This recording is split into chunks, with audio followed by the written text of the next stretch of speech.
வாஸ்தவம். இன்னைக்கு இதை பத்தி என்ன பேச போறோம், இதுல அப்படி என்னதான் தெரியுது அப்படின்னு பாக்குறீங்களா? பாருங்க, மேல இருக்கிறது பாத்தீங்கன்னா பச்சையா இருக்கும். இதெல்லாம் இது பாத்தீங்கன்னா அப்படியே அப்படி பழுத்து இருக்கும். ஆனா இது உண்மையான பழம் கிடையாது, ஸ்ப்ரே பண்ணாம தானா பழுத்தது. இதுல பசுமையா இருக்கா பச்சையா, பழம் மட்டும்தான் பழுக்கும். ஆனா இது எல்லாமே பழுத்துரும். அந்த ஸ்ப்ரே பட்டதுனால எல்லாமே மஞ்சள் கலர்ல ஆயிடுச்சு பாருங்க.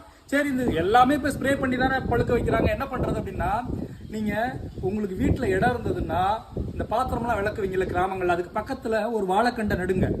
ஒரு 2-3 வாழைக்கண்டை நட்டீங்கன்னா வாழைப்பழம் கிடைக்கும். நீங்க போய் கடை தெருவுகள்லயே நம்ம வாங்குறதுனாலதான் இந்த மாதிரி ஸ்ப்ரே பண்ணி வருது. அதே மாதிரி கடைக்காரங்கள்ட்ட சொல்லுங்க, ஸ்ப்ரே பண்ணாத வாழைப்பழத்தை வாங்கிட்டு வாங்கன்னு. அது அப்படியே தொடர்ச்சியாகி அந்த செயின் அப்படியே பின்னாடியே போகும். வாங்குறவங்கள்ட்ட கடைசியில அங்க போய் நிற்கும். இந்த மாதிரி ஸ்ப்ரே பண்ணி கொடுக்காதீங்க, மக்கள் வாங்க மாட்டேன்றாங்கன்னு நீங்க கடையில கேள்வி கேட்கிறப்ப அந்த கேள்வி எவன் ஸ்ப்ரே பண்றானோ அங்க போய் நிற்கும். இந்த மாதிரி வாழை